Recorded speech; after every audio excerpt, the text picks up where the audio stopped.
as you know, physical fitness is mental fitness because a lot of it is in your head. Where in the army, we always talk about it, you can do much more than you think you can do. And that is relevant for every sport. What we learned in the high intensity interval training, as it's very easy to keep fit, even if you don't have the space to do it. When people were in quarantine in the COVID, where they couldn't get out of their room, and they didn't think there used to be a thought, if I don't run, then I'm not going to keep in shape. Now we have a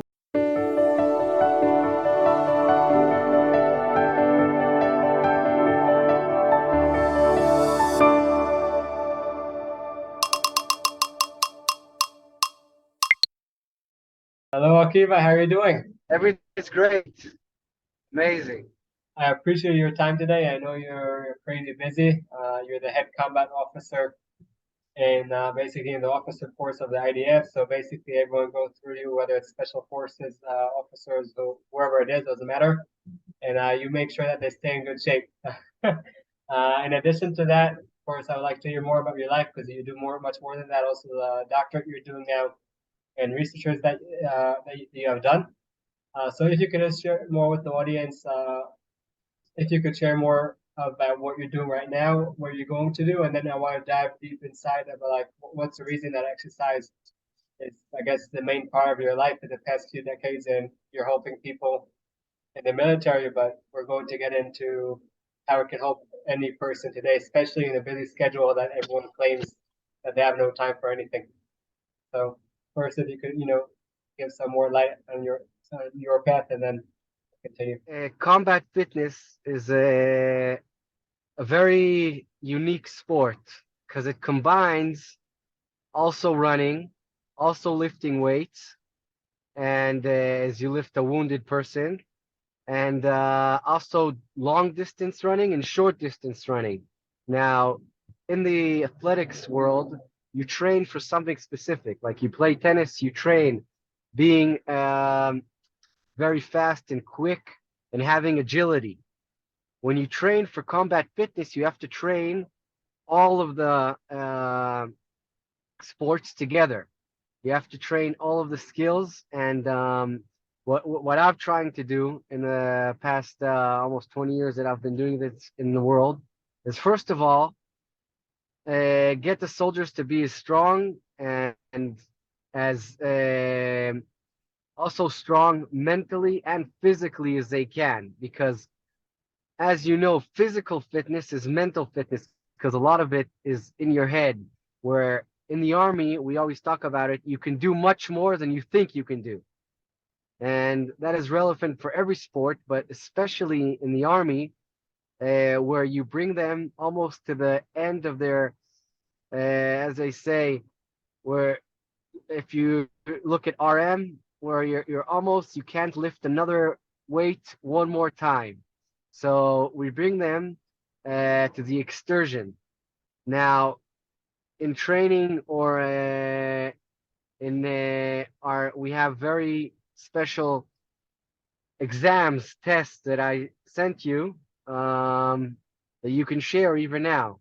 Yeah, for sure. We'll Uh, go over that. uh, what is there? What are there combat exams that we use now?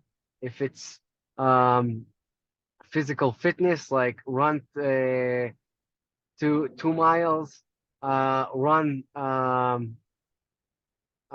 agility test, lift yourself pull-ups, dips, and deadlift. We have five criterias to pass the combat fitness exam. Also, in the United States Army, which I visited long ago, they also changed their combat fitness test, and they made it more relevant to how you want to see the combat soldier. So in this world where we take soldier, where he just drafts and joins the army, and after 6 months we build them up to be strong, to be physically and mentally strong, to lift another soldier, to run an excursion, to shoot when he's very tired, and to be strong enough not uh, to aim right, and when you don't have air in your lungs, it's very hard and not to shake. So this combat fitness is amazing sport that combines everything together.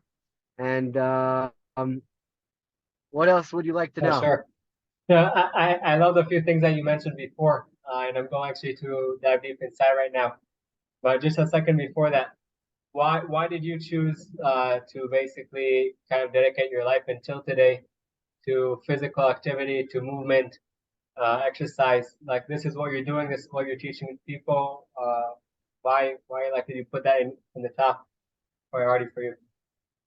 Um, I started as a combat soldier, and then I saw in the paratroopers, I saw how important it is for a soldier to be physically fit because it's life and death. If, let's say, now we had the NBA finals, if you lose, you have another chance next year.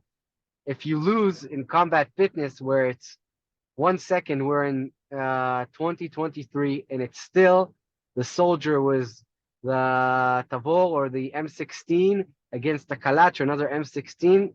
Even though we have planes and we have tanks, the soldier, how strong he is, physically still wins wars. You have to put the flag, you have to find the bad guys, and being physically fit saves lives. That's why I see it as my mission to help soldiers understand that it saves lives if they can be a little bit faster and a little bit quicker and a little bit stronger. It could save their lives, and you don't always understand that because it's not easy. When you start running, your head says, "Why am I running? I'm wasting energy. Nobody's running after me." And sometimes you can't use what it's gonna happen in combat where you train. You don't have the same. You don't go weapon against weapon. So sometimes they don't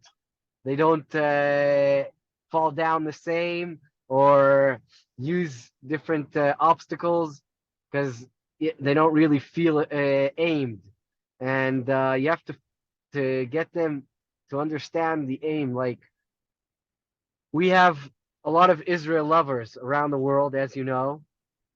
If it's Syria, in Lebanon, and in Gaza, that they dream at night about kidnapping a soldier, and we have to train them to be aware of all of these dangers.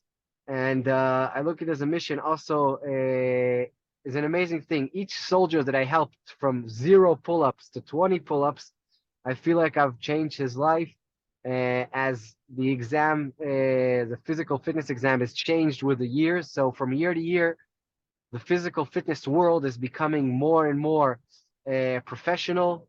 It's becoming. I look at the whole world. Everywhere you go, you have more and more gyms, and the CrossFit has become very popular in the world. So people understand now the importance of training and basically combat training. You can call it functional training. Functional training has become bigger. People used to only run and run and run, and now they Right. do functional training all Yeah. over the world. Uh, Functional training. Yeah. we'll get there in a second about the head training, about the research you did, and in general how it can help our health, in our routine. But just a second before that, you said that you decided to go into this field basically to save people's lives. Because if right now you help them to be more fit and to be more accurate with their self, with their shooting, so that could literally save their life. But I think it even goes a step even further. Even what you're hoping of right now, I can just tell you about about myself. It's much more than the military. So you spoke about that you're hoping them to build physical fitness and mental fitness. And I think what you are doing in helping the soldiers, officers, doesn't matter where in combat, special forces, whatever, but to build that mental fitness, I think that's a great present. You're giving them such a good value towards life. Because in life, after military, there are so many challenges along the way. And when you help them build that muscle of mental toughness, so it helps them with so many things in their life and business and relationships, because we all have obstacles.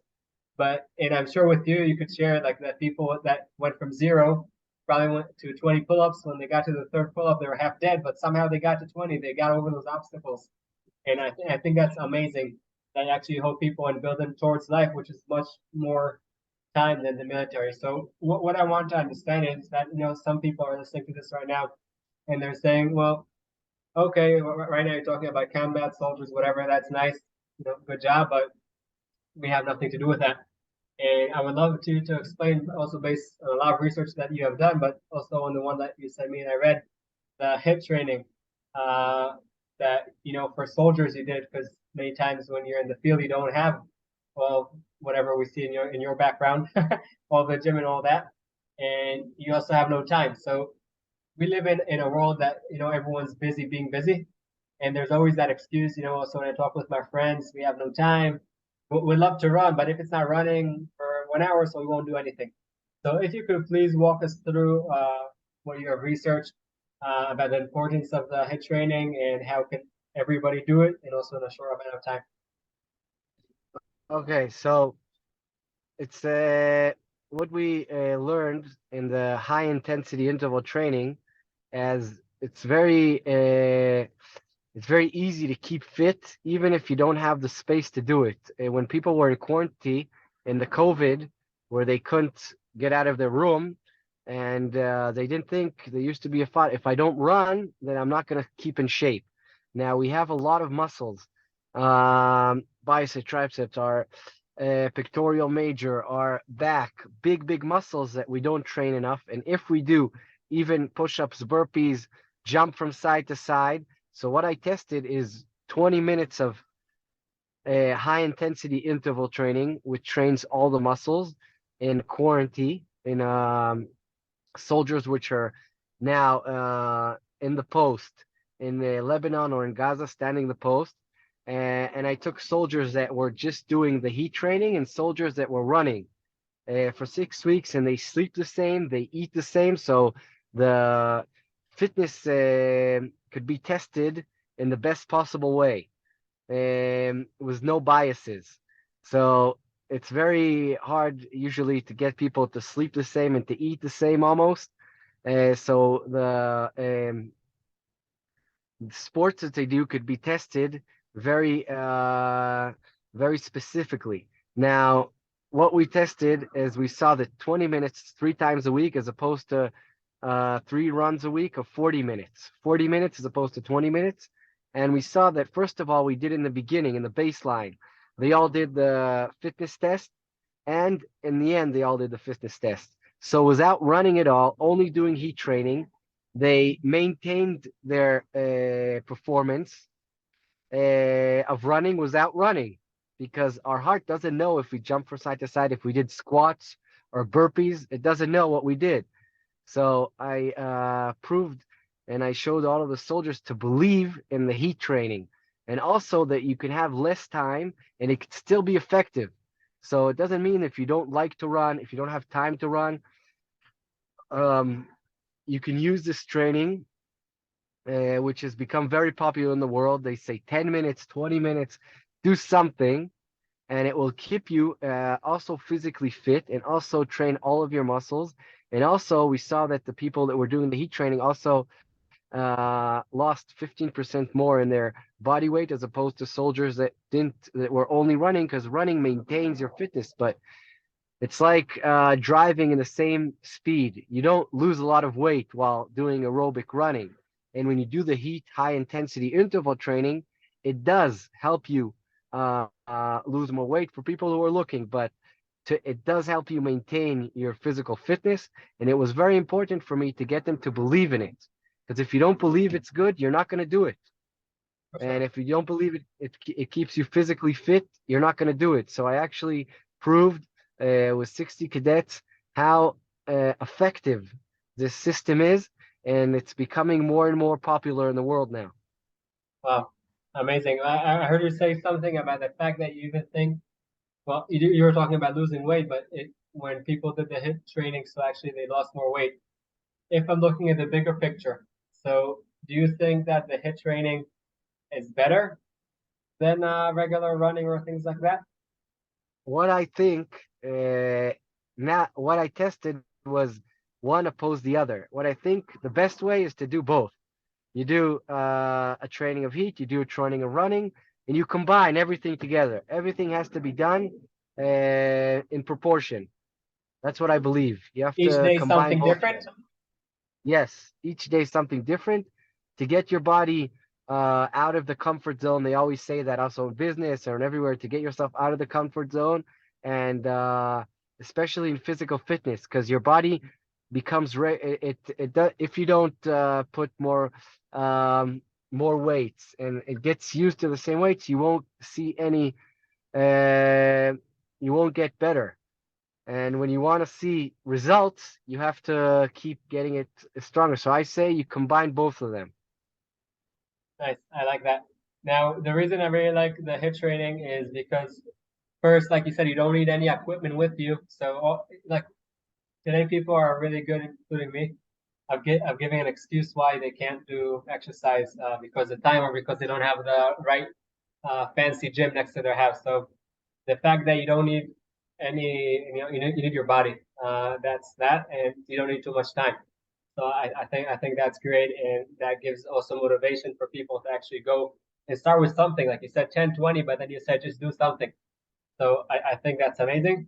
For people that actually want to start HIIT training, but they're not sure where to start, could you just explain a little bit, like for someone that is really at the beginning, what it is like Yeah. in 2 words, and just something simple, because like you said, make it simple. That way people can actually do it.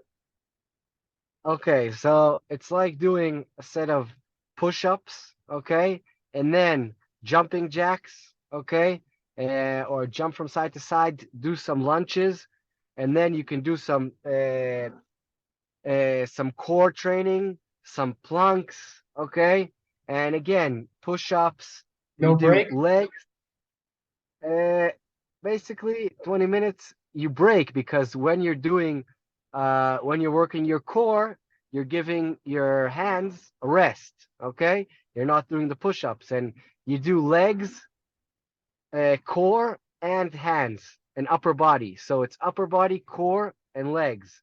So um, you go a set of push-ups, a set of core training, a set of legs like lunges, squats, squat jumps, and then you repeat that for like 6 times, a minute each time. The hardest thing is like what you said, is to get started. Once you're on the floor and you do the push-ups, it's gonna flow. But the hardest thing is to say when I'm gonna do it, because there's always something more important, because we always give excuses in our minds why it's not now and I can do it later, and why it's not effective, and why we're the best at giving excuses to ourselves. So the hardest thing is to just get started, to go on the floor and to start doing our 20 push-ups or 10 push-ups each one, what you can do, 30 push-ups in different variations. Hi, I hope this video is serving you.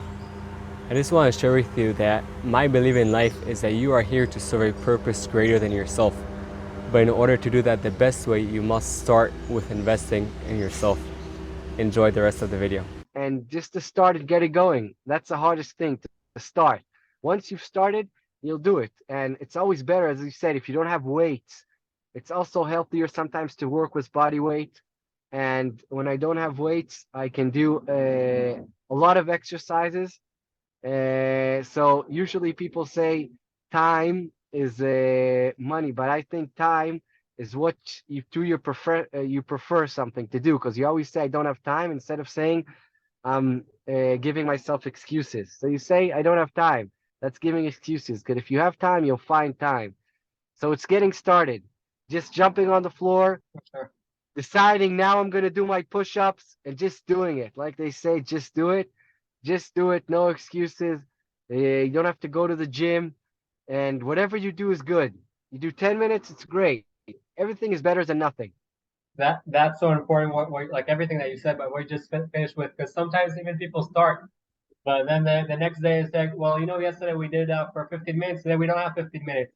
So listen to what, like, they should listen to what you just now said. Even if tomorrow you don't have 15 minutes, do 5 minutes, but just be, continue, be persistent, and then I think people eventually will understand the importance of it, and will just continue by themselves. So we would link the video if you could just send me the link later, and I would link the video over there. You can explain more. But I'm assuming that in between those 6 times that you said. So over there, maybe you do stop for a few seconds, but we'll watch that more over there. And also, there was another research that I read that you have done in terms of COVID-19 in fitness. So I want to more ask like in the bigger picture. Do you, from the research that you did, told me if you could say that from there, do you think that people that actually are fitter have less of a chance to get different types of diseases? I think they will return to training faster if they were fitter before.